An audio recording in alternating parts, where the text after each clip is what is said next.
2020년 11월 19일 목요일의 경제신문을 읽겠습니다. 파운드리 가파른 성장 속 삼성전자의 판세 뒤바꿀 기회 오나.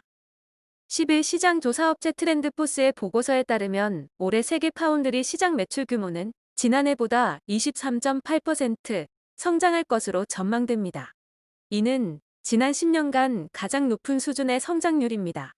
또 다른 시장조사 업체인 옴디아도 파운드리 시장 규모가 지난해 600억 달러 규모에서 올해 682억 달러, 내년 738억 달러로 상승할 것으로 내다봤습니다.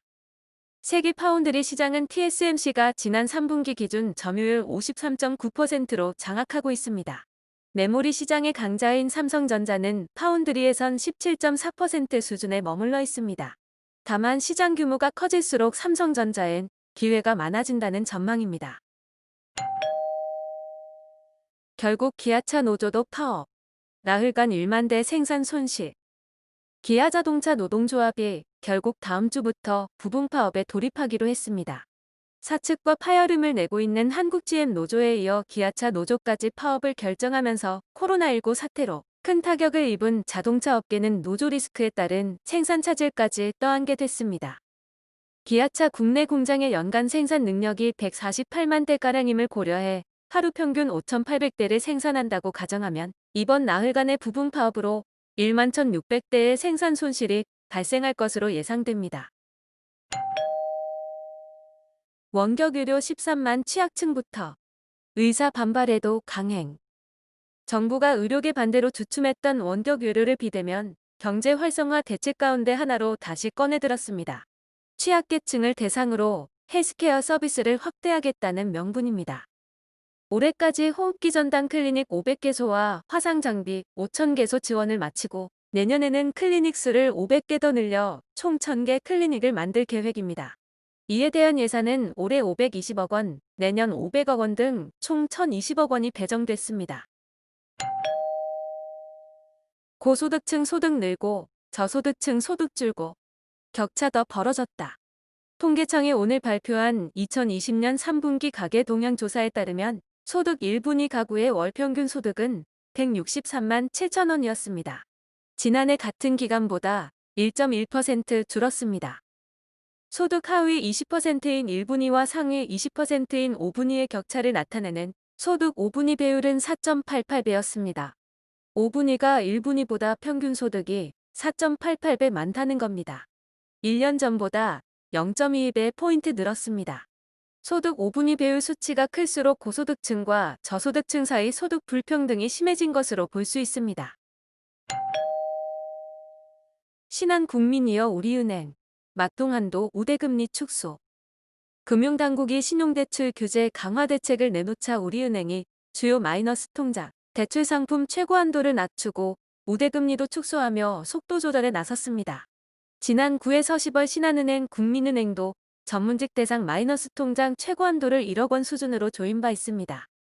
19일 금융권에 따르면 우리은행은 오는 20일 대면 채널과 23일 비대면 채널, 주요 통장 대출, 일명 마이너스 통장 최고 한도를 기존 2억에서 3억 원에서 1억 원으로 줄입니다.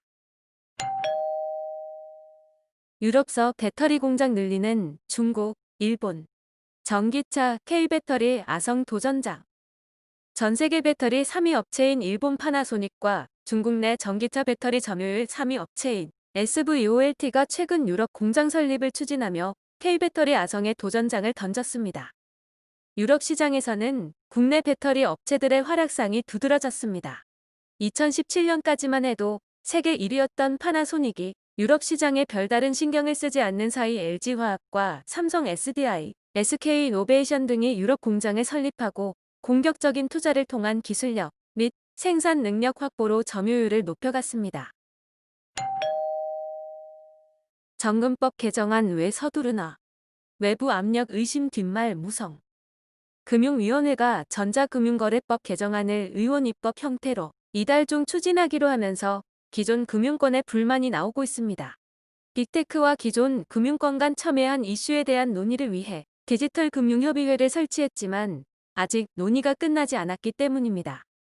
일부에서는 디지털 금융협의회를 주재하는 금융위 부위원장이 교체된 직후 정금법 개정안이 발의될 외압이 있었던 것이 아니냐는 관측도 나오고 있습니다. 한일 관계 개선 기류에 롯데쇼핑, LCC 볕들까. 지난해 화이트리스트 배제와 한일 군사 정보 보호 협정 파기로 최악으로 치달았던 한일 관계 변화의 기류가 감지되면서 불매운동 여파에 내리막을 걸었던 기업에 관심을 둘 만하다는 진단이 나옵니다. 한일 관계가 반전될 경우 롯데쇼핑과 저비용항공사 LCC 업종에 활력이 돌 수 있을 것으로 전망됩니다. 이마트, 코로나 충격 신세계 조선호텔에 2,700억 추가 수혈. 이마트가 신세계 조선호텔에 2,700억 원가량을 추가 투입합니다. 이마트는 19일 계열회사인 신세계 조선호텔에 주식 1,851만 3,619주를 약 2,706억 원에 취득한다고 공시했습니다. 주식 취득 뒤 이마트의 신세계 조선호텔 지분율은 99.96%가 됩니다. 신세계 조선호텔은 올해 들어 영업적자를 이어가고 있습니다. 1분기 148억 원, 2분기 180억 원, 3분기 146억 원의 영업 손실을 냈습니다.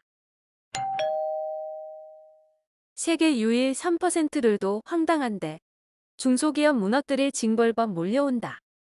집단소송법과 징벌적 손해배상제는 현재 정부 입법 예고 상태입니다. 집단소송법은 기존 집단소송 대상이 기존 증권 관련해서 일반적 사안으로 확대되는 내용을 골자로 합니다. 이 과정에서 소송당한 기업이 영업비밀을 제출해야 할 뿐더러 피해자가 입증해야 할 책임이 경감됐습니다.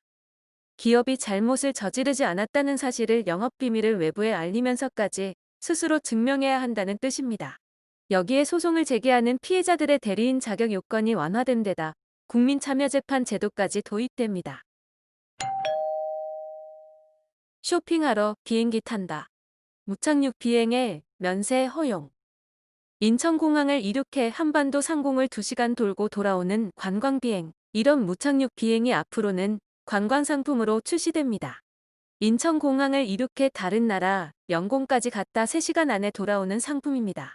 기존 해외여행처럼 면세점 이용도 가능해집니다. 면세 한도는 일반 해외 여행객과 같은 $600입니다. 철알못들. 철강업계 수십 년 난제 2달 만에 풀었다. 독일의 철강설비 엔지니어링 기업 SMS는 올 초 데이터 챌린지를 열었습니다. 인공지능을 활용한 머신러닝을 철강 공정에 도입해 생산량을 늘릴 방안을 찾기 위한 행사였습니다. 독일 명문대에서 데이터 과학을 전공하는 학부생과 대학원생 25명이 참여했습니다. 철강업에 대한 지식이 전무한 데이터 전문가들이었습니다. 이들이 내놓은 결과물은 놀라웠습니다. 철강업계 전문가들이 수십 년간 해결하지 못한 난제를 2달 만에 풀어냈습니다. 철강 주조 과정에서 불량품을 빠르게 잡아내는 알고리즘을 개발한 것입니다. 미국의 한 철강회사 공정에서 나온 3만여 개 데이터를 활용해 불량품을 잡아내는 정확도를 100%까지 높였습니다. 철강업계에선 현장에 적용하면 비용 감소, 탄소 절감 등의 효과로 이어질 혁신적 성과라는 평가가 나왔습니다. SMS는 젊은 데이터 과학자들의 혁신적 접근은 우리에게 엄청난 도움이 될 것이라고 밝혔습니다. 화이자 백신, 초저온 보관용 드라이아이스 수요 급증. 화이자가 코로나19 백신의 긴급 사용 승인을 20일 미국 식품의약국 FDA에 신청할 계획인 가운데 이 백신의 보관, 운송을 위한 드라이아이스 수요가 급증세라고 USA 투데이가 18일 보도했습니다. 이에 따르면 지난 9일 화이자와 바이오엔테크가 함께 개발해온 백신의 긍정적인 임상시험 결과가 알려진 뒤 드라이아이스 주문량이 급증하고 초저온 냉동고 수주잔량도 늘어나고 있습니다. 이는 화이자의 백신이 영하 70에서 80도의 초저온 상태에서 보관, 운송돼야 하는 데 따른 것입니다. 반려견 보험 등 소규모 전문 보험사 활성화된다. 앞으로 반려견 보험, 전동킥 보드 보험, 여행자 보험 등을 전문적으로 취급하는 소규모 전문 보험사가 활성화될 전망입니다. 금융위원회는 이 같은 내용의 보험업법 개정안이 19일 국회 본회의를 통과했다고 밝혔습니다. 개정안에는 소액 단기 전문 보험업 도입 방안이 담겼습니다. 현재 보험업을 하기 위해선 높은 자본금이 요구됐습니다. 예컨대 생명보험이나 자동차 보험은 자본금이 200억 원을 넘어야 했습니다. 진입 규제가 높다 보니 최근 5년간 신규로 설립된 보험사는 캐로 손해보험이 유일했습니다. 하지만 앞으로 소규모 단기 보험만을 전문으로 판매하는 보험사가 많이 생길 전망입니다. 소액 단기 전문 보험사의 자본금 요건은 10억 원 이상으로 대폭 완화했습니다. 컨테이너 물동량 2달 연속 증가세. 코로나19 영향 회복 중. 지난달 전국 항만의 컨테이너 처리 물동량은 249만 2천 TU로 전달보다 6.4% 증가했습니다. 지난해 같은 기간과 비교한 컨테이너 물동량은 지난달 0.1%, 9월 3.2% 각각 늘었습니다. 이에 따라 컨테이너 물동량은 전달 대비로나 전년 같은 기간 대비로나 9월부터 2달 연속 증가세를 나타냈습니다. 세계 10대 컨테이너 항만의 9월 기준 총 물동량은 지난해 같은 기간보다 1.1% 감소했으나 3분기 들어 물동량이 계속 증가하고 있다고 해수부는 밝혔습니다. 한빛 5호기 원자로 헤드부실 공사 사실로 파문. 원자력안전위원회 한빛원전 지역사무소는 19일 오전 전남 영광방사능방재센터에서 한빛원전 안전협의회를 열고 한빛 5호기 원자로 헤드부실 공사 의혹 조사 현황을 발표했습니다. 원안위는 지난 4월부터 지난달 6일까지 진행된 한빛 5호기 계획 예방 정비 중 원자로 헤드, 관통관 2개를 규격에 맞지 않은 재질로 용접한 사실이 확인됐다고 밝혔습니다. 오늘의 경제신문 읽기 끝. 구독과 좋아요 부탁드리겠습니다.